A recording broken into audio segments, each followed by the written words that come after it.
सुप्रभात बच्चों। आज जो हम लोग टॉपिक बात करने वाले हैं वो 12 का हमारा आखिरी टॉपिक होने वाला है, सेमीकंडक्टर। हर वीडियो में बोला है, आज भी वही बात बोलूंगा कि इन वीडियोस का यूज तभी हो पाएगा जब आप अपने फॉर्मूलाज बुक को एक तो पेपर में अच्छे से लिख लीजिए, जो जो छूटा हुआ वो टॉपिक लिख लीजिए। उसके बाद एटलीस्ट 20 to 30 टाइम्स इसे सुनना है। जितनी बार सुनेंगे उतनी बार आपके मसल मेमोरी में ये चीजें चलती जाएंगी और आपको एग्जाम में ये सोचना नहीं पड़ेगा कि फॉर्मूला क्या है। सेमीकंडक्टर अगर बोला या एनर्जी गैप बोला तो आपके दिमाग में सारी पिक्चर्स आ जानी चाहिए। चलिए स्टार्ट करते हैं हम लोग। तो हमारा सबसे पहला है कि कंडक्टिविटी के अकॉर्डिंग हम लोग मेटल्स को या एलिमेंट्स को कैसे क्लासिफाई करते हैं। तो जो कंडक्टिविटी है हमारे पास मेटल के पास सबसे ज्यादा होता है, इंसुलेटर के पास सबसे कम होता है और सेमीकंडक्टर के बाद मॉडरेट रहता है। ठीक है। अच्छा, अब सेमीकंडक्टर क्या होता है बेटा हमारे पास, तो या उससे पहले आते हैं हम लोग कि एनर्जी बैंड क्या होता है। तो चलिए सेकंड पार्ट में आते हैं हम लोग। ये ए पार्ट, ये बी पार्ट, ये सी पार्ट दे देते हैं, इधर डी पार्ट और फाइनली इस साइड हम लोग ई पार्ट की बात कर रहे हैं। चलिए तो एनर्जी बैंड पे बात करते हैं हम लोग। एनर्जी बैंड क्या है हमारे पास बेटा, किसी भी आइसोलेटेड एटम के पास देखें तो वहां पर इलेक्ट्रॉन्स घूम रहे होंगे, क्लोजली पैक्ड इलेक्ट्रॉन है वो घूम रहे हैं। अगर इलेक्ट्रॉन घूम रहे हैं बेटा तो हमारे पास क्या बोल सकते हैं, अगर इलेक्ट्रॉन्स हमारे पास घूम रहे हैं एटम में तो हम लोग बोलेंगे इसके साथ साथ कुछ एनर्जी एसोसिएटेड भी होगा। अब ये जो एनर्जी एसोसिएटेड होगा इसके साथ, इसी को ये, और एक एटम में बहुत सारे इलेक्ट्रॉन हैं, ठीक है, ये सभी एनर्जी वाले पार्टिकल्स हम लोग बोल सकते हैं कि बहुत क्लोजली स्पेस्ड है। अब जिसके कारण ये एक एनर्जी बैंड फॉर्म करते हैं, जिसके कारण ये एक एनर्जी बैंड फॉर्म करते हैं। ठीक है। अच्छा, किसी और बात में बात करें कि जो हमारे पास कोई भी दो इलेक्ट्रॉन अगर देखा जाए तो उनके पास जो एनर्जी लेवल्स होंगे, या उनके पास कोई भी दो इलेक्ट्रॉन रखें तो उनके पास जो हमारे पास एनर्जी लेवल है वो डिफरेंट डिफरेंट रहेंगे, और ये different different energy level combine होकर ही एनर्जी बैंड बनाए हैं। ठीक है। तो एनर्जी बैंड हमारे पास दो प्रकार के हैं, एक है वैलेंस बैंड और दूसरा है कंडक्शन बैंड। ठीक है। तो अब वैलेंस बैंड के मतलब क्या हुआ बेटा, यहाँ पर वैलेंसी इलेक्ट्रॉन का या वैलेंस इलेक्ट्रॉन्स होंगे। कंडक्शन बैंड में जो इलेक्ट्रॉन है वो रिस्पॉन्सिबल होंगे कंडक्शन के लिए। ठीक। चलिए बहुत ही बढ़िया। अगर हम लोग बात करें, इसी बात पे आते हैं सेमीकंडक्टर पे, तो इंट्रिंसिक सेमीकंडक्टर क्या कहलाता है बेटा। तो हमारे पास intrinsic semiconductor pure form of semiconductor. अब किसी भी सेमीकंडक्टर में अगर आप देखें तो इलेक्ट्रॉन्स होंगे और जितने इलेक्ट्रॉन होंगे उतने ही होल होंगे। कैसे आएगा ये जरा समझते हैं। तो आप ई पार्ट में आ जाइए। मान लीजिए यहाँ पर हमारे पास एक इलेक्ट्रॉन वैलेंसी था ना बेटा, तो इलेक्ट्रॉन और होल यहाँ पर था। अब आपने एनर्जी दे दिया, एनर्जी देने के कारण क्या हुआ, ये इलेक्ट्रॉन जंप कर गया है और जंप करके हमारे पास कंडक्शन वाले बैंड में चला गया, तो यहाँ पर होल क्रिएट हो गया। अब ये जितने इलेक्ट्रॉन बने हैं उतने ही होल होंगे, वही बात बोला गया। ठीक है, कि जितने इलेक्ट्रॉन होंगे जितने उतने ही होल होंगे और उतने ही number of intrinsic charge carrier बोल देंगे, तो हम लोग Ne इंटू NH का प्रोडक्ट Ni के बराबर हो जाएगा। एक्सट्रिंसिक सेमीकंडक्टर हमारे पास क्या होंगे, जब सेमीकंडक्टर में हम लोग इम्प्योरिटीज को ऐड कर दें। इम्प्योरिटीज कैसे कैसे हो सकता है, पेंटावैलेंट हो सकते हैं, ट्राइवैलेंट हो सकते हैं, तब हम लोग बोलेंगे कि ये इंट्रिंसिक सेमीकंडक्टर है। ठीक है। अब इंट्रिंसिक सेमीकंडक्टर, अब ये दो इक्वेशन जो अभी हम लोग बात करने वाले, ये इतनी ज्यादा हमारे लिए इंपॉर्टेंट के है नहीं, बट फिर भी हम लोग देख सकते हैं, क्योंकि अगर बहुत अच्छे क्वेश्चंस निकाले जाए तो वहां पे टेम्परेचर प्रोपोर्शनैलिटी की बात की जा सकती है। तो फिलहाल बात करें Ni स्क्वायर किसके बराबर हो जाएगा, वो होगा A0 इंटू टेम्परेचर का पावर क्यूब। तो टेम्परेचर देखा जाए Ni is proportional to T का पावर 3/2 भी आप लिख सकते हैं। ठीक है। फिलहाल आ जाते हैं Ni square is equal to A0 T का पावर 3 E एक्सपोनेंशियल का power minus Eg by Kt। Kt है हमारे पास, ये बोल्ट्जमैन कांस्टेंट है, Eg एनर्जी गैप है। अब एनर्जी गैप क्या होगा बेटा, तो अगर हम लोग ई वाले पार्ट पे वापस से आ जाए, तो ई वाले पार्ट पे वापस से आए तो अगर कंडक्टर के लिए बात करें तो इसका बोथ बैंड बात किया जाए, वैलेंस और कंडक्शन, तो दोनों ओवरलैप कर जाते हैं, यहाँ पे एनर्जी गैप कुछ होता नहीं है। बट अगर इंसुलेटर में बात की जाए तो हमारे पास बात आ जाएगा कि 30 या 3 इलेक्ट्रॉन वोल्ट से ज्यादा एनर्जी गैप है। अगर इसके लिए सेमीकंडक्टर की बात की जाए तो यहाँ पर 3 इलेक्ट्रॉन वोल्ट से कम है एनर्जी गैप। अब जरा इसमें दिमाग में आएगा कि सर ऐसा भी तो कर सकते थे, इंसुलेटर और सेमीकंडक्टर में अगर देखा जाए तो एनर्जी दिया गया, तो एनर्जी देने के बाद इलेक्ट्रॉन हमारा वैलेंस बैंड से कंडक्शन में गया, तो इंसुलेटर में क्यों नहीं गया? क्योंकि ऐसा है बेटा, दोनों का प्रॉपर्टी अलग अलग है। अगर हम लोगों ने कंडक्टर इंसुलेटर में भी ज्यादा एनर्जी देने की कोशिश की तो इसकी जो लैटिस एनर्जी है, मतलब जो हमारा मटेरियल है, वो पहले ही बर्न आउट कर जाएगा बिफोर ये इलेक्ट्रॉन कंडक्शन बैंड में जाए। ठीक है, फिलहाल आ जाते हैं डी वाले पार्ट में। तो हम लोग बात करते हैं फॉरवर्डेड एनर्जी गैप। दो हमारे लिए ज्यादा इंपॉर्टेंट वाले पार्ट, जर्मेनियम एंड सिलिकॉन के लिए देखा जाए तो उनके लिए जर्मेनियम के लिए है 0.67 इलेक्ट्रॉन वोल्ट, सिलिकॉन के लिए है 1.1 इलेक्ट्रॉन वोल्ट के बराबर। अब फ्रैक्शन ऑफ एनर्जी जो कि वैलेंस बैंड में प्रेजेंट रहेंगे किसी भी टेम्परेचर टी पे, आप उसको निकाल सकते हैं, is proportional to E to power minus G by K T के बराबर। अगर रूम टेम्परेचर पे बात की जाए तो सिलिकॉन के लिए हमारे पास अभी भी बात किया था, वही बात है वापस से कि इलेक्ट्रॉन वोल्ट 1.1 इलेक्ट्रॉन वोल्ट का एनर्जी गैप है, और जर्मेनियम के लिए अगर देखा जाए तो वो 0.72 इलेक्ट्रॉन वोल्ट या 0.7 इलेक्ट्रॉन वोल्ट के बराबर है। ठीक है, चलिए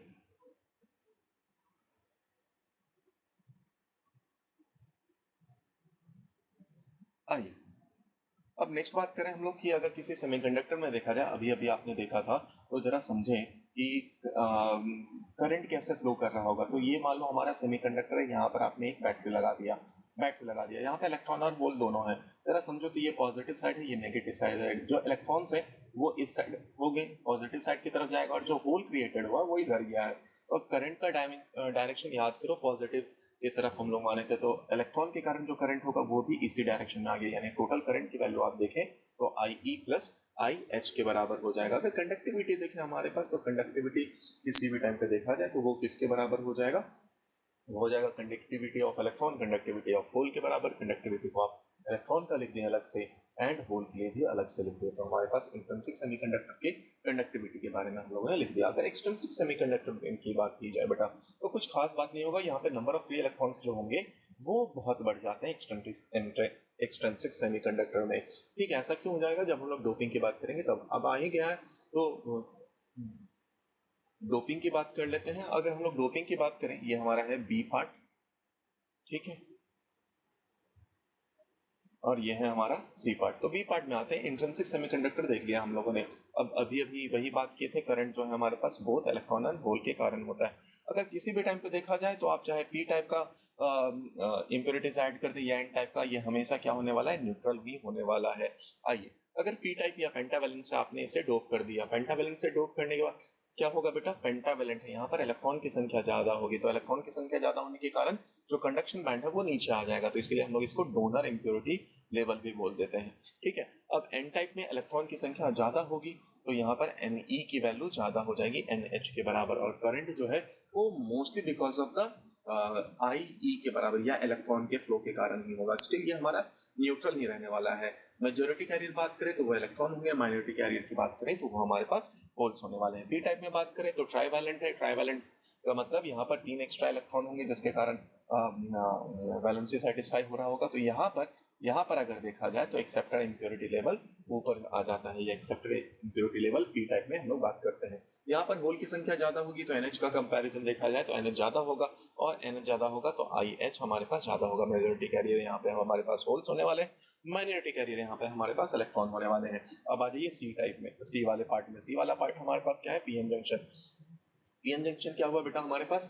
जब आपने पी टाइप का सेमीकंडक्टर एन टाइप का सेमीकंडक्टर दोनों को आपने कंबाइन कर दिया तो क्या होगा बेटा? हमारे पास यहाँ पर इलेक्ट्रॉन्स पी पार्ट में जो है वो देख रहे हैं, और मेजोरिटी कैरियर यहाँ पे होल्स है। होल्स और एन टाइप के इलेक्ट्रॉन जो है वो रिकम्बाइन कर जाएंगे, और एक ऐसा जोन बन जाएगा जिसमें एन वाले साइड में सिर्फ पॉजिटिव चार्ज बाकी रह गई और पी वाले साइड में सिर्फ नेगेटिव बाकी रह गया, जिसके कारण क्या होगा बेटा? एक रिवर्स डायरेक्शन में इलेक्ट्रिक फील्ड क्रिएट हो जाएगा, जो कि फर्दर डिफ्यूजन को रोक देगा। इसी को हम लोग बोल दिए पोटेंशियल बैरियर बोल दिए हैं। ठीक है, और इसी का नाम बन गया डिप्लीशन रीजन के बराबर हो गया। ठीक है, चलिए अब हम लोग बात करें किसी भी जो जनरल पॉइंट होता है डिप्लीशन लेयर का, जो थिकनेस है वो माइक्रोन के बराबर होता है। डिप्लीशन लेयर का थिकनेस हमेशा डिपेंड करता है या इनवर्सली प्रोपोर्शनल टू डोपिंग है। Depletion layer directly proportional to temperature है। ठीक है, आइए अब इसी को जरा और देखा गया है, ये दूसरा डायग्राम इसका हम लोगों ने बनाया कि जो एन टाइप है बेटा, यहाँ पर पॉजिटिव साइड या पॉजिटिव चार्ज रहेंगे तो इसका जो पोटेंशियल होगा वो हाई होगा, और जो पी टाइप है उसका पोटेंशियल हमारे पास लो होगा। अगर आप चाहें तो यहाँ से इलेक्ट्रिक फील्ड भी निकाल सकते हैं, change in potential divided by the separation, तो यहाँ से आप इलेक्ट्रिक फील्ड भी निकाल सकते हैं। जो पोटेंशियल बैरियर है बेटा हमारे पास वो कितना होगा, तो अगर जर्मेनियम की बात करें तो 0.3 वोल्ट होगा, और पोटेंशियल बैरियर फॉर सिलिकॉन रखें तो 0.7 होगा। डिफ्यूजन करंट क्या होता है बेटा, अगर किसी भी सेमीकंडक्टर में जो मेजॉरिटी चार्ज कैरियर के कारण करंट फ्लो होगा तो उसको हम लोग बोलेंगे क्या, मेजॉरिटी चार्ज कैरियर के कारण डिफ्यूजन करंट, जो डिफ्यूजन करंट फ्लो करता है। इसका मतलब क्या है बेटा कि पी टाइप की अगर बात करें तो पी टाइप में क्या है हमारे पास होल, तो अगर पी टाइप में बात करें तो होल के कारण जो इलेक्ट्रॉन फ्लो हो रहा होगा, उस करंट फ्लो हो रहा होगा, उसको हम लोग डिफ्यूजन करंट बोल देंगे। सिमिलरली अगर एन टाइप में इलेक्ट्रॉन मैक्सिमम है तो नेगेटिव चार्ज कैरियर के कारण जो करंट फ्लो हो रहा होगा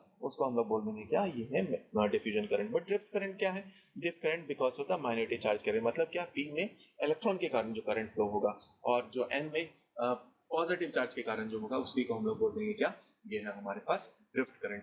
ड्रिफ्ट करंट की जो अगर जनरल मैग्नीट्यूड की बात करें तो माइक्रो एम्पियर में होगा, और डिफ्यूजन करंट जो है हमारे पास बेटा वो मिली एम्पियर में होने वाला है। अगर सिंबल की बात की जाए तो जंक्शन डायोड का सिंबल हमारे पास इस प्रकार का होता है। जो ये लाइन होता है ट्रायंगल का, ये लाइन हमारे पास नेगेटिव साइड है, और जो ट्रायंगल का बेस कहलाता है वो है हमारे पास पॉजिटिव साइड। ठीक है, चलिए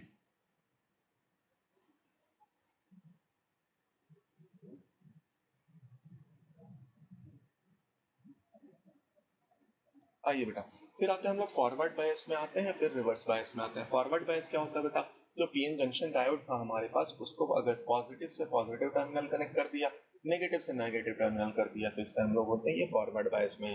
ठीक है, फॉरवर्ड बायस में क्या होगा बेटा, यहाँ पे क्योंकि पॉजिटिव साइड रखा है तो इस पे जो फोर्सेज लगेंगे पी साइड वाले पे या पॉजिटिव साइड वाले पे, तो जिसके कारण जो डिप्लेशन रीजन है वो हमारा कम हो जाएगा। ठीक है, तो पोटेंशियल बैरियर हमारे पास रिड्यूस होगा, डिप्लेशन रीजन हमारे पास कम हो जाएगा, और जो करंट है वो because of this majority charge carrier के कारण होगा, तो फॉरवर्ड करंट फ्लो करेगा। जो इसका ऑर्डर है वो मिली एम्पियर में होगा, करंट जो है वो हमेशा मेजोरिटी कैरियर या मेजोरिटी चार्ज कैरियर के कारण होगा। फॉरवर्ड कैरेक्टरिस्टिक्स अगर देखा जाए तो एक ऐसा पोटेंशियल आना चाहिए बेटा जहां पर ये डिप्लेशन रीजन वैनिश हो जाए, उसी का नाम है हमारे पास नी वोल्टेज। तो नी वोल्टेज अगर जर्मेनियम के लिए देखा जाए तो 0.3 वोल्ट के बराबर है, और उसके बाद सिलिकॉन के लिए देखा जाए 0.7। नी वोल्टेज के बाद क्या होगा बेटा, तो नी वोल्टेज के बाद huge amount of current flow होना स्टार्ट हो जाएगा। अगर फॉरवर्ड बायस के लिए रेसिस्टेंस की बात करें तो आइडियल डायोड है अगर, तो उसके लिए रेसिस्टेंस 0 के बराबर है, मतलब वो एक शॉर्ट सर्किट के जैसा यहाँ पर काम करेगा। ठीक है, तो करंट मैक्सिमम फ्लो होगा इसमें। ठीक, आइए दूसरे पे बात करते हैं। रिवर्स बायस पे अगर हम लोग बात करें तो रिवर्स बायस हमारे पास कब होगा, जब पी को आप नेगेटिव से कनेक्ट कर दें एंड नेगेटिव को पॉजिटिव से कनेक्ट कर दे, तो जिसके कारण डिप्लेशन रीजन का विड्थ हमारे पास बढ़ जाएगा, जिसके कारण पोटेंशियल बैरियर बढ़ जाएगा। अब इससे क्या होगा, जो डिफ्यूजन करंट है वो जीरो हो जाएगा लगभग लगभग, बट यहाँ पर जो ड्रिफ्ट करंट है वो फ्लो करना स्टार्ट कर जाएगा। ठीक है, ड्रिफ्ट करंट फ्लो होना स्टार्ट हो जाएगा। तो ड्रिफ्ट करंट किसके कारण होता है, माइनॉरिटी के कारण, तो माइनॉरिटी कैरियर के कारण करंट फ्लो होना स्टार्ट हो जाएगा। अब और ज्यादा पोटेंशियल आप बढ़ाते जाए तो एक ऐसा टाइम होगा जब यहाँ से जो इलेक्ट्रॉन्स, या आप बात करें वैलेंस बैंड वाले जो इलेक्ट्रॉन्स होल्स के पेयर हैं, वो क्रिएट होने लगेंगे, जिसके कारण large amount of current flow होगा, जिसके कारण हम लोग बोलेंगे कि ये ब्रेक डाउन हो गया है। तो ब्रेक डाउन वोल्टेज हम लोग उस टाइम पे बोल देंगे। ठीक है, जर्मेनियम के लिए अगर देखा जाए और सिलिकॉन के लिए देखा जाए तो जर्मेनियम के लिए 25 वोल्ट है हमारे पास ब्रेक डाउन वोल्टेज, और सिलिकॉन के लिए अगर देखा जाए तो वो हमारे पास है 35 वोल्ट के बराबर है। अगर आइडियल डायोड की बात करें तो रिवर्स बायस में ये कैसा देगा, इनफाइनाइट रेसिस्टेंस दिखा रहा होगा हमारे पास। ठीक है, ब्रेकडाउन हमारे पास दो प्रकार के ब्रेकडाउन है, एक है जेनर ब्रेकडाउन और दूसरा है हमारे पास एवलांच ब्रेकडाउन। जेनर ब्रेकडाउन क्या होता है बेटा, यहाँ पर हाई पोटेंशियल के कारण या इलेक्ट्रिक फील्ड के कारण जो कोवेलेंट बॉन्ड है वो हमारे पास टूटने लगते हैं। अब कोवेलेंट बॉन्ड टूटने के कारण यहाँ पर करंट का फ्लो होता है। इसमें जो हम लोग डोपिंग की बात करें वो हाई डोपिंग है, जिसके लिए डिप्लीशन रीजन थोड़ा सा थिन हो जाएगा। ठीक है, अच्छा, अब यहाँ पर हीट फ्लो भी जेनर डायोड में हीट फ्लो भी नहीं होता है इसके कंपैरिजन में, एवलांच के कंपैरिजन में। एवलांच में क्या है, जो हमारा बॉन्ड टूटता है बेटा वो because of accelerated minority carrier के कारण, माइनॉरिटी कैरियर जो एक्सेलरेटेड है वो जाकर टकराएंगे, टकराने के बाद जो होगा हाई एनर्जी के कारण इलेक्ट्रॉन्स एंड होल का पेयर क्रिएट होगा। क्योंकि यहाँ पर कोलिजन हो रहा है तो हम लोग क्या बोलेंगे, यहाँ पर ये हीट का फॉर्म भी ज्यादा होगा। अब पीएन जंक्शन की बात करें तो यहाँ पे डोपिंग जो है वो जेनर के कंपैरिजन में लो होनी चाहिए, जिसके लो डोपिंग है तो यहाँ पर थिक डिप्लीशन रीजन हो जाएगा इसके कंपैरिजन में। ठीक है, चलिए नेक्स्ट बढ़ते हैं हम लोग।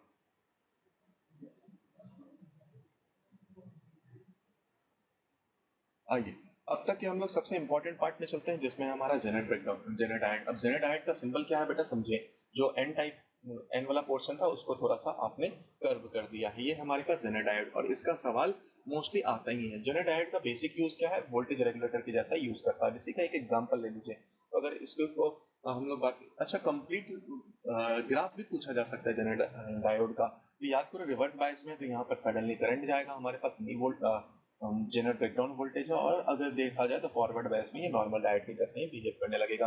ठीक है, तो फिलहाल आते हैं हमारे पास एग्जांपल क्वेश्चन में। ये क्वेश्चन काफी बार पूछा जाता है। तो जेनरल डायोड का ब्रेकडाउन वोल्टेज दे दिया है 15 वोल्ट के बराबर, तो सर्किट में करंट बताना होगा आपको।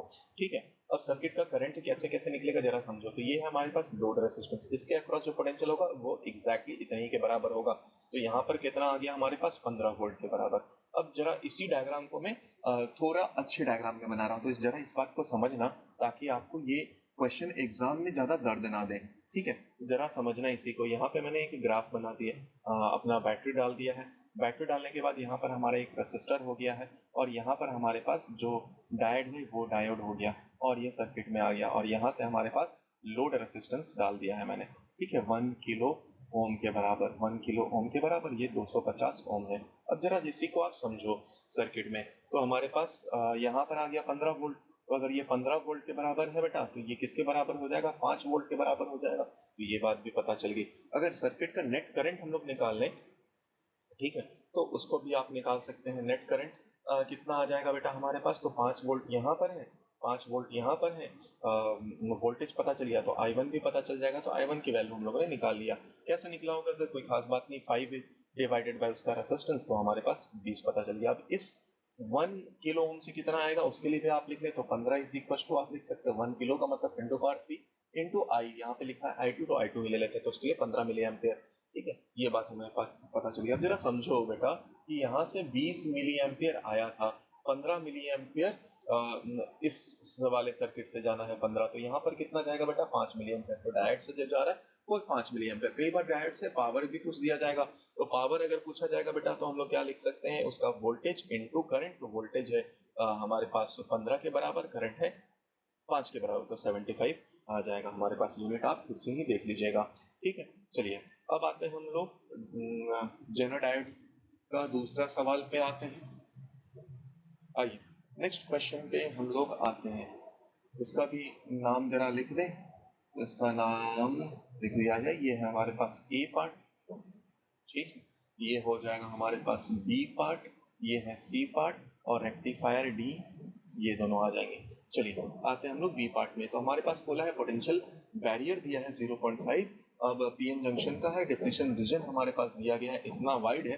तो average intensity of electric field, देखिए बेटा हम लोग ने इलेक्ट्रिक फील्ड की बात की थी कि पोटेंशियल डिवाइडेड बाय लेंथ बता देंगे। तो इलेक्ट्रिक फील्ड यहाँ से आ गया, पोटेंशियल डिवाइडेड बाय लेंथ हमारे पास वो आ गया। उसके बाद बोला इलेक्ट्रॉन है जो कि अप्रोच कर रहा है, तो what will approaches PN junction from N side with what speed it's to enter from P side. कुछ नहीं बेटा, वर्क एनर्जी थ्योरम हम लोग लिख देंगे। तो अगर हम लोग इनिशियल काइनेटिक एनर्जी ले लें, पोटेंशियल एनर्जी आ गया हमारे पास EV is equal to half mv final square. अब हम लोग हमारे पास बोल रखा है इनिशियल वेलोसिटी, तो इनिशियल वेलोसिटी हमारे पास जो था वो 5 × 10⁵ के बराबर है। तो वो हमारे पास है, ये इलेक्ट्रॉन है तो उसका मास आप रख देना, एनर्जी इलेक्ट्रॉन वोल्ट में है वो रख देना, मास से डिवाइड कर देना, सिंप्लीफाई करेंगे तो आपको V फाइनल निकल कर आ जाएगा। ठीक है, फिर अगले सवाल पे जाते हैं। तो हमारे पास एक सवाल में डायोड दिया है जिसमें एक्सटर्नल रेजिस्टेंस दिया है, EMF दिया हुआ है। अब डायोड जो पोटेंशियल बैरियर है वो 0.5 के बराबर है। तो आप इसमें क्या करें बेटा, रिवर्स डायरेक्शन में इसका एक बैटरी देख लें, तो जो कि 0.5 के बराबर होगा। तो नेट अगर हम लोग यहाँ पर बैटरी का पोटेंशियल देखें तो किसके बराबर आ जाएगा, 4। जैसे ये 4 आया, करंट हमारे पास निकालना होगा तो 100 से आप डिवाइड कर देंगे और हमारा आंसर आ जाएगा। फिर आता है रेक्टिफायर। रेक्टिफायर क्या है हमारे पास बेटा, ये वो डिवाइस है जो कि कन्वर्ट करेगा किसको, AC से DC को कन्वर्ट करेगा। पहला हम लोग बात करें हाफ वेव रेक्टिफायर में। अब हाफ वेव रेक्टिफायर हमारे पास क्या है बेटा, तो ये हमारे पास सपोज AC सोर्स है, यहाँ पर अगर प्लस है तो ये प्लस आया, तो डायोड अभी फॉरवर्ड बायस में हो गया। तो फॉरवर्ड बायस में हमारे पास करंट फ्लो कर रहा, बट जैसे ये नेगेटिव साइड या इस साइड प्लस आया फिर ये नेगेटिव आया, तो हमारे पास जो डायोड है वो रिवर्स बायस में आ जाएगा, तो वो काम नहीं करेगा। ठीक है, यानी कि देखो जब ये रिवर्स बायस में था तो हमारे पास करंट कोई फ्लो नहीं कर रहा, बट फॉरवर्ड बायस में ये करंट फ्लो कर रहा। यानी कि अभी भी इसका फ्रीक्वेंसी देखें तो फ्रीक्वेंसी जितना इनपुट फ्रीक्वेंसी होगा उतना ही होगा। इसका इफिशियंसी देखा जाए तो वो 40.6% के बराबर होगा। रिपल फैक्टर की बात करें तो रिपल फैक्टर इसका 1.21 के बराबर होगा। और रिपल आरएमएस वैल्यू की बात करें तो IM/2 के बराबर होगा। ठीक है, चलिए अब अगले पार्ट पे चलते हैं हम लोग। आइए भाई, अब हम लोग बात करें तो जो हमारे पास है फुल वेव रेक्टिफायर, उसके लिए बात करें। फुल वेव रेक्टिफायर क्या होगा, अगर आप फर्स्ट हाफ साइकिल में बात करें तो D1 काम कर रहा होगा तो वो फॉरवर्ड बायस में हो गया। D2 रिवर्स बायस में उस टाइम में हो गया। जब सेकंड साइकिल होगा तो D2 हमारे पास फॉरवर्ड बायस में हो गया, उसके लिए जो आउटपुट है वो हर बार आ जाएगा। अब इससे क्या होगा, हमारे पास इफिशियंसी बढ़ जाएगी। इफिशियंसी हमारे पास 81.2 के बराबर आ गया। रिपल फ्रीक्वेंसी अगर देखा जाए तो इनपुट फ्रीक्वेंसी का डबल है, यानी कि वो 100 के बराबर आ जाएगा। रिपल फैक्टर की बात करें तो वो 0.48 के बराबर आ जाएगा। ठीक है, उसके बाद आता है हमारे पास ब्रिज रेक्टिफायर। ब्रिज रेक्टिफायर भी फुल वेव रेक्टिफायर के ही काम में आता है। अब यहाँ पर देखो, मान लो ये पॉजिटिव साइकिल है हमारे पास, तो उस बात को समझें कि पॉजिटिव साइकिल में ये कैसे काम कर रहा होगा। तो पॉजिटिव साइकिल में इसमें दो आउटपुट काम कर रहे होंगे। मतलब क्या है बेटा, कि एक यहाँ पे काम कर रहा होगा और दूसरा ये वाला जोन से भी काम कर रहा होगा। ठीक है, फिर यहाँ से करंट जा रहा होगा, यानी D1 D4 इस टाइम में फर्स्ट साइकिल में होगा, सेकंड साइकिल में D2 D3 के बराबर होगा, एंड सो ऑन। फिर आते हैं अगले पार्ट में, हमारे पास फोटोडायोड। ये सब छोटी छोटी बातें हैं जिसको हम लोग को बस एक बार सुन लेना। फोटोडायोड क्या करेगा हमारे पास, फोटोडायोड में हमारे पास बात की तो ये स्पेशल पर्पस हमारे पास डायोड का है, जो कि बेस्ड कर रहा फोटो इलेक्ट्रिक इफेक्ट पे। अब क्या होगा बेटा, याद करो, फोटो इलेक्ट्रिक इफेक्ट में अगर हमारे पास इलेक्ट्रॉन को इजेक्ट करवाना है तो हम लोग क्या करते थे, सुटेबल फ्रीक्वेंसी को फॉल करते थे। ये भी वही काम कर रहा है। जो डिप्लेशन रीजन था वहां पर सुटेबल फ्रीक्वेंसी जैसे ही फॉल होगा तो इलेक्ट्रॉन एंड होल का पेयर क्रिएट होगा, जिसके कारण करंट फ्लो होगा। और अगर वेवलेंथ आप चाहें तो वहां से निकाल सकते हैं 12400/Eg, जो कि एनर्जी गैप के बराबर। ठीक है, अगर उसके बाद हम लोग बात करें तो आ जाता है अगला हमारे पास एलईडी। एलईडी क्या काम करने वाला है यहाँ पे फॉरवर्ड बायस में। बस दोनों का छोटी छोटी बातें ही याद रखना है कि जो फोटोडायोड था उसमें वो रिवर्स बायस में कनेक्टेड था, कहीं लिखा होगा रिवर्स बायस में कनेक्टेड था, और एलईडी हमारे पास फॉरवर्ड बायस में कनेक्टेड होगा। तो क्या होगा बेटा, फॉरवर्ड बायस में अगर आप कनेक्ट करेंगे तो मेजॉरिटी कैरियर आएगा, जिसके कारण इलेक्ट्रॉन्स एंड होल डिफ्यूज हो जाएंगे डिप्लेशन रीजन में। अब जैसे ही वो डिफ्यूज होंगे बेटा तो एनर्जी रेडिएट होगा, वही एनर्जी हमें दिखने को मिलता है because of the recombination of electrons and hole के बराबर। ठीक है, यही बातें हमारे पास दी गई हैं और इसी का ये ग्राफ भी है। इतनी ही बातें हमारे लिए काम की है। अगले वाले पार्ट पे आते हैं बेटा।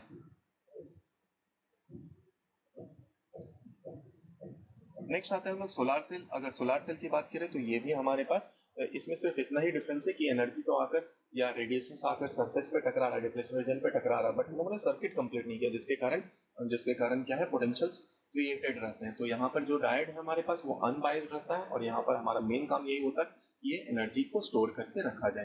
ठीक है, अब जो ट्रांजिस्टर का पार्ट है बेटा, तो ट्रांजिस्टर हम लोगों ने यहाँ पर सबसे लास्ट में करा है। इसको इसलिए क्योंकि ट्रांजिस्टर हमारा पोर्शन से जा चुका है, तो उसको अगर करते हैं तो कोई कुछ बच्चे ऐसा होते हैं जो सोचते हैं कि ज्यादा हो गया उस पार्ट को, इसलिए पहले हम लोग लॉजिक गेट करेंगे, उसके बाद हम लोग ट्रांजिस्टर वाले पार्ट पे आएंगे। तो फिलहाल बात करें लॉजिक गेट पे, तो हमारे पास बुलियन अलजेब्रा है। बुलियन अलजेब्रा हमारे पास क्या होता है, a+a की वैल्यू a के बराबर हो जाती है, a बार की वैल्यू 1 के बराबर हो जाती है, 1+1 भी हमारे पास, या 1+a 1 के बराबर हो जाता है, 0+a a के बराबर हो जाता है। a बार बार का मतलब क्या होता है बेटा, हम लोग उसको डी मॉर्गन थ्योरम से समझेंगे।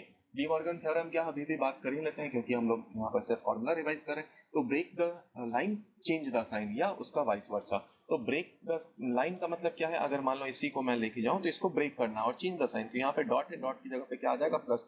ब्रेक द लाइन हो गया और चेंज द साइन हो गया। सेम यहाँ पे वाइस वर्सा भी है। तो अगर ब्रेक किया हुआ तो आप क्या कर देंगे, दोनों को ऐड कर देंगे, add the line change the sign. ठीक है, यही बातें हम लोग यहाँ पर भी है। आ जाइए, फिर हम लोग और गेट पे भी थोड़ा धीरे धीरे बात करने वाले हैं। 0+0 0 हो जाएगा, अगर और फंक्शन में हम लोग यूज करें 0+1 1 हो जाएगा, 1+0 भी 1 हो जाएगा, 1+1 भी 1 हो जाएगा। एंड की बात करें तो एंड का मतलब आप मल्टीप्लिकेशन से ले सकते हैं, तो तीनों 0 हो जाएंगे और यहाँ पे 1 × 1 1 के बराबर हो जाएगा। और की बात करें तो अगर नॉट है या नो है तो उसको वो आउटपुट को पॉजिटिव कर देगा, मतलब बेसिकली ये इन्वर्स कर देगा। अगर पॉजिटिव है आउटपुट तो उसको नेगेटिव कर देगा। क्यूमुलेटिव लॉ की बात करें तो a+b जोड़ो या b+a, वो हमारे पास सेम ही आएगा। एसोसिएटिव लॉ करें तो आप b+c को पहले करो या a+b फिर c को करो, वो भी हमारे पास आ जाएगा। डिस्ट्रीब्यूटिव लॉ मतलब आप a b+c करने के बाद a से मल्टीप्लाई करें या ab+ac करें, फिर भी हमारा आंसर सेम ही आएगा। चलिए,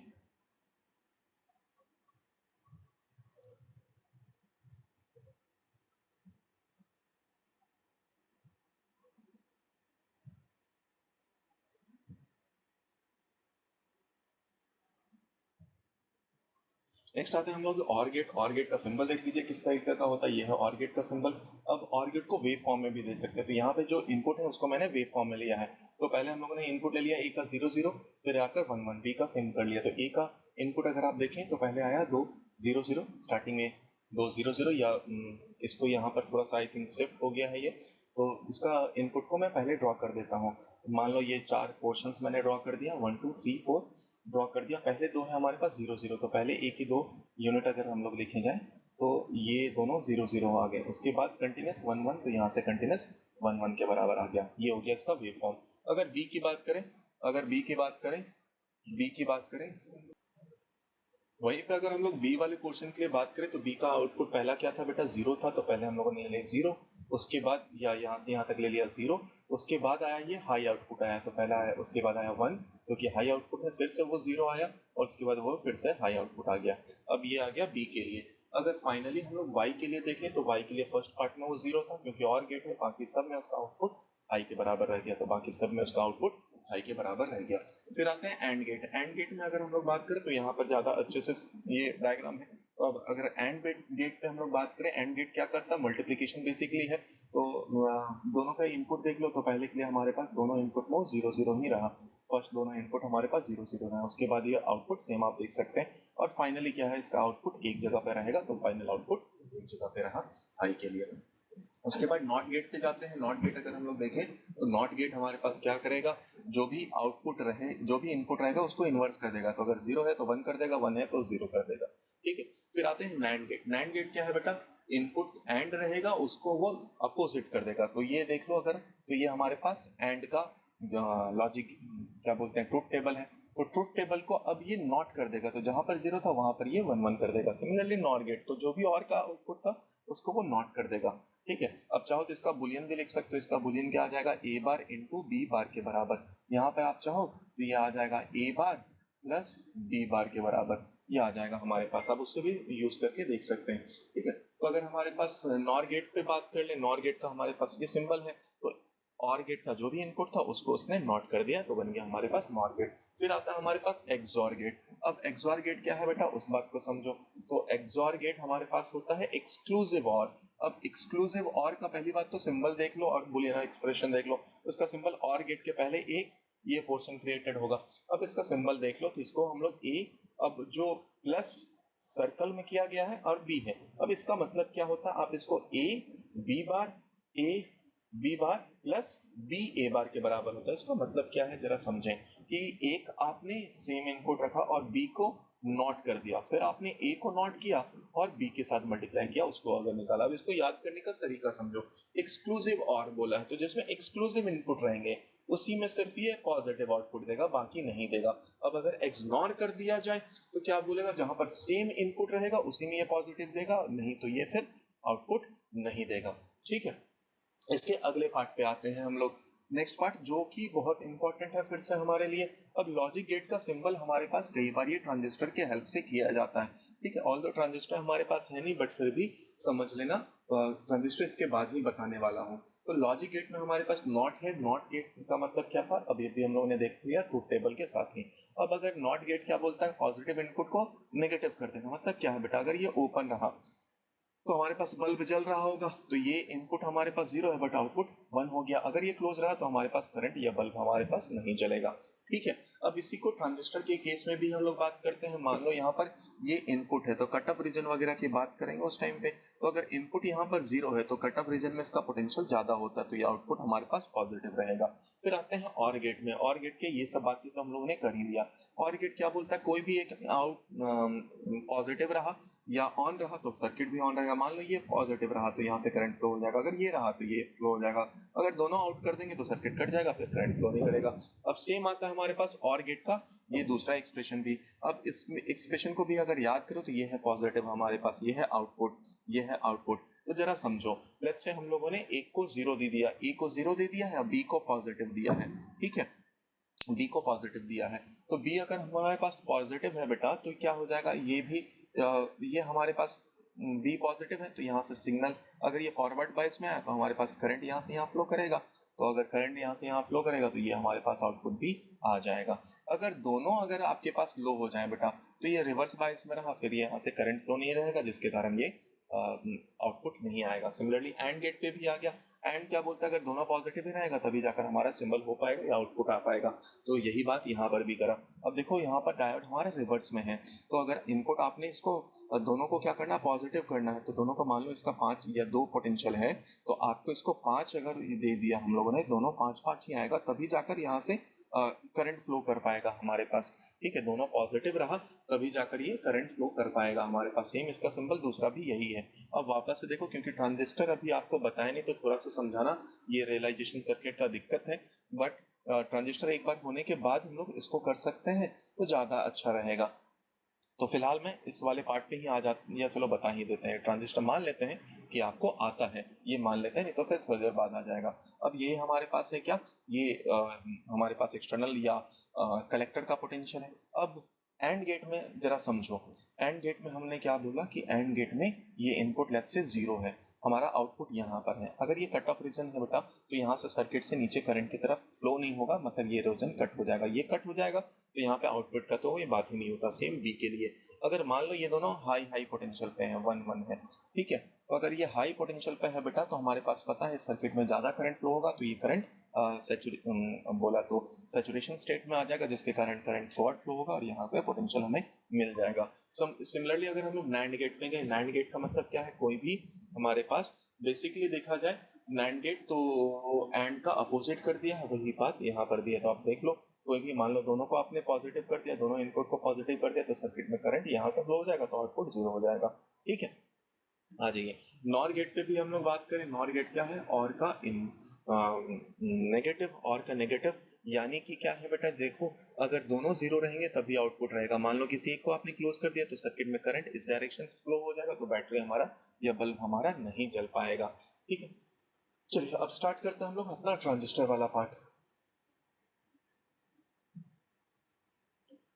ठीक है, ट्रांजिस्टर क्या होता है बेटा, हमारे पास पीएन जंक्शन ट्रांजिस्टर है। ट्रांजिस्टर तब बनता है जब हमारे पास चाहे वो पीएनपी हो या एनपीएन हो। जनरली हम लोग एनपीएन यूज करने वाले हैं। तो यहाँ पर दो डायोड हमारे पास, अब दोनों में से एक है इमीटर, जो कि हमारे पास काफी ज्यादा डोपिंग किया हुआ है। इमीटर वाला पार्ट हमारे पास अगर देखा जाए तो इमीटर में हम लोगों ने हाई डोपिंग किया हुआ है। ठीक है, इसका साइज भी मॉडरेट है। अब बेस की बात की जाए तो बेस जो है वो दो सेम टाइप के सेमीकंडक्टर के बीच में लाई करता है। इसका थिकनेस काफी कम है और इसका डोपिंग बहुत ही मिनिमम किया गया है। कलेक्टर का एरिया ज्यादा है और इसका डोपिंग मॉडरेट किया जाता है।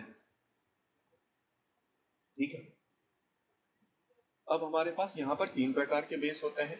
तो या कॉम्बिनेशन बोल सकते हैं, इमीटर बेस जंक्शन है और दूसरा हमारे पास दूसरा है कलेक्टर बेस जंक्शन। तो इमीटर बेस जंक्शन कौन सा हो गया बेटा, ये है हमारे पास इमीटर, ये है बेस, तो इसको हम लोगों ने बोल दिया इमीटर बेस जंक्शन। ठीक है, ये और दूसरा आ गया हमारे पास कलेक्टर बेस जंक्शन। तो जनरली देखा जाए हमारे पास तो इमीटर बेस जंक्शन जो है इसको हम लोग फॉरवर्ड बायस में रखते हैं और कलेक्टर बेस जंक्शन को हम लोग रिवर्स बायस में रखते हैं। अब देखो ये वाला लाइन हमारे पास क्या था, बेस बना। अब ये जो एरो है, एरो को समझ लो करंट। तो करंट कहाँ से आता है बेटा, हमारे पास पॉजिटिव से नेगेटिव। तो ये एन हो गया नेगेटिव, ये पी हो गया, तो हमारे पास बेसिकली ये एनपीएन ट्रांजिस्टर हो गया। अगर हम लोग बात करें कलेक्टर एंड बेस, तो ये आ गया potential difference between collector and base. Collector and base, potential difference between base and emitter, potential difference between base and emitter, and potential difference between collector and emitter के बराबर। ठीक है, तो total circuit में current होगा, जरा समझो। तो सर्किट में अगर करंट की बात करें हमारे पास, यहाँ से ही बात कर लेते हैं कुछ, या सपोज 100 इलेक्ट्रॉन यहाँ से गए हैं, तो बिकॉज यहाँ पे डोपिंग कम है तो 2-3 इलेक्ट्रॉन ही रिकम्बाइन होंगे तो करंट आया होगा, बाकी का करंट इधर गया होगा। ठीक है, बाकी के इलेक्ट्रॉन उधर गए होंगे। अब इलेक्ट्रॉन के अपोजिट डायरेक्शन में रख दिया तो हमारे पास नेट करंट है I that is equal to I B plus I C के बराबर हो जाएगा। ठीक है, आ जाइए अब हम लोग बात करें, हम ये सब बात कर चुके हैं, हम लोग बेस की थिकनेस वगैरह पे बात कर चुके हैं हम लोग। यही बात जो अभी अभी थोड़ी देर पहले कर रहे थे कि हमारे पास जो आई ई का करंट है वो ये रहा, इलेक्ट्रॉन्स गए यहाँ से, कुछ इलेक्ट्रॉन्स पोल से कंबाइन करें, बाकी सब इलेक्ट्रॉन कलेक्टर वाले जोन में चले गए, तो यहाँ से जो करंट आया वो कलेक्टर का करंट आया। ठीक है, अब देखो बेटा, इसको फॉरवर्ड बायस करने में यहाँ पर बेस का पोटेंशियल का बहुत ज़्यादा योगदान है। अब फॉरवर्ड बायस अगर करना है तो फॉरवर्ड बायस के लिए जो बेस का वोल्टेज है वो नी वोल्टेज से ज़्यादा रखना होगा। तो जैसे ही आप नी वोल्टेज से ज़्यादा रखेंगे तो एक्सेलरेटेड चार्ज पार्टिकल यहाँ से क्रॉस करके इधर आ जाएंगे, जो कि रिवर्स जो उनको भी क्रॉस कर देगा। इसीलिए अगर हम लोग बात करें तो जो थोड़ी देर बाद हम लोग अगर इस बात को देखेंगे तो कट ऑफ रीजन के बारे में बात करेंगे कि उसके लिए एक पर्टिकुलर पोटेंशियल रखा। फिलहाल हम लोग आ जाते हैं हमारे कॉन्फ़िगरेशन में। तो यहाँ पर अगर हम लोग कॉन्फ़िगरेशन अपना ट्रांजिस्टर का देखें तो यहाँ पर करंट गेन जो रहेगा वो रिलेशन दिखाएगा। किसके लिए पहले बात करें वो बात देखना है। यहाँ पर इमीटर के लिए बात करें तो अगर कॉमन इमीटर कॉन्फ़िगरेशन के लिए बात करें, इसका मतलब क्या है, बेस और इमीटर कनेक्टेड है and collector and emitter connected, इसलिए नाम बन गया कॉमन इमीटर। तो कॉमन इमीटर के लिए अगर करंट गेन की बात करें तो वो किस पे इनपुट करंट देख लो बेटा कौन सा होगा। इनपुट करंट है हमारे पास बेस करंट एंड आउटपुट है जो कलेक्टर करंट। तो करंट गेन है base, current gain is equal, current gain जो है वो इनपुट एंड आउटपुट को रिलेट करेगा। तो current gain beta is equal to I C by I B के बराबर। फिर वोल्टेज गेन अगर देखा जाए तो V output by V input के बराबर। तो उसको आप लिख सकते हैं current gain into are output by R input. Power gain की बात करें तो बेसिकली आपने दोनों को मल्टीप्लाई कर दिया। ट्रांसकंडक्टेंस की बात करें तो बात करेंगे आउटपुट का चेंज इन करंट जो है डिवाइडेड बाई इनपुट का वोल्टेज के बराबर आ गया। ठीक है, यही हमारे पास कॉमन इमीटर का कॉन्फ़िगरेशन। ठीक, चलिए आगे बढ़ते हैं। या फिर से एक बात सुन ही लो। तो कॉमन इमीटर में हमारे पास क्या क्या था, करंट गेन बीटा था हमारे पास जो कि आई सी बाई आई बी के बराबर था। Voltage gain beta R output by R input के बराबर। पावर गेन हमारे पास जो था वो था वी current gain and voltage gain का मल्टीप्लिकेशन। ट्रांसकंडक्टेंस क्या है, जो आउटपुट है उसका current divided by voltage input का के बराबर। ठीक है, चलिए अब अगर हम लोग इनपुट कैरेक्टरिस्टिक्स की बात करें तो इनपुट कैरेक्टरिस्टिक्स क्या होने वाला है, फॉरवर्ड बायस में रहने वाला है, बेस रहने वाला है। तो input characteristics voltage current of base जो कि माइक्रो एम्पियर में, और बेस का वोल्टेज के बराबर है जो कि नी वोल्टेज वगैरह यहाँ पर दिखाया गया। आउटपुट किस में रहने वाला है, रिवर्स बायस में, रिवर्स बायस का यहाँ पर करंट को दिखाया गया है। बट जो आउटपुट का करंट है वो गेन के साथ या मैग्नीफाइड करंट है तो उसको हम लोगों ने मिली एम्पियर में लिख दिया। ठीक है, कॉमन बेस कॉन्फ़िगरेशन का मतलब क्या है, बेस से इमीटर का कनेक्शन होगा और कलेक्टर से भी हमारे पास इमीटर का ही कॉन्फ़िगरेशन होगा। तो इस केस में जो करंट गेन होगा बेटा वो किसके बराबर आ जाएगा, इमीटर या रिलेशन आ जाएगा हमारे पास आई सी बाई आई ई के बराबर। अल्फा की वैल्यू, अल्फा एंड बीटा में भी रिलेशन है तो वो भी हम लोग बाद में देख लेंगे। वोल्टेज गेन देखा जाए तो यहाँ पे आउटपुट हमारे पास वही कलेक्टर वाला ही है तो I C into R O. But input अगर आप देखा जाए तो यहाँ पर कलेक्टर है, सॉरी इमीटर है, तो इमीटर के लिए करंट आई इंटू आर आई के बराबर आ जाएगा। सिमिलरली पावर गेन भी आप निकाल सकते हैं। आइए उसके बाद अगर हम लोग बात करें कॉमन कलेक्टर के लिए, तो कॉमन कलेक्टर के लिए जो हमारे पास सिंबल है बेटा वो क्या है, कॉमन कलेक्टर का ये रहा सिंबल। तो यहाँ पर कलेक्टर कॉमन रहेगा। कॉमन कलेक्टर की बात करें तो कॉमन कलेक्टर में हमारे पास जो करंट गेन होगा वो आई ई बाई आई बी के बराबर होगा। अगर बात करें relation between alpha beta and gamma, तो relation between alpha beta gamma किसके लिए, कॉमन कलेक्टर वाले पार्ट के लिए। तो अल्फा एंड बीटा का अगर रिलेशन देखा जाए तो हमारे पास बीटा इज इक्वल टू आ जाएगा alpha divided by 1 minus alpha के बराबर आ जाएगा। सिमिलरली बीटा गामा के लिए रिलेशन देखा जाए तो gamma is equal to 1 plus beta के बराबर आ जाएगा। एंड अल्फा गामा तो दोनों के लिए अगर रिलेशन देखा जाए तो गामा इज इक्वल टू आप देख सकते हैं 1 बाई 1 प्लस 1 माइनस अल्फा के बराबर। सैचुरेशन रीजन अभी बात किया था। सैचुरेशन मतलब क्या है, जो आउटपुट का करंट है वो इंडिपेंडेंट हो जाएगा। किसके इंडिपेंडेंट हो जाएगा, इनपुट करंट के इंडिपेंडेंट हो जाएगा। कट ऑफ रीजन क्या हो जाएगा बेटा, कट ऑफ रीजन जहां पर आप इनपुट पोटेंशियल या वी फॉरवर्ड बायस के लिए जो पोटेंशियल रिक्वायर्ड है उस नी वोल्टेज उससे आप कम रखते हैं तो इस टाइम पे जो है करंट फ्लो ही नहीं होगा तो कट ऑफ रीजन कहला जाएगा। एक्टिव रीजन जिसमें हमारा ट्रांजिस्टर काम कर रहा होगा वो एक्टिव रीजन के कैटेगरी में आ जाएगा।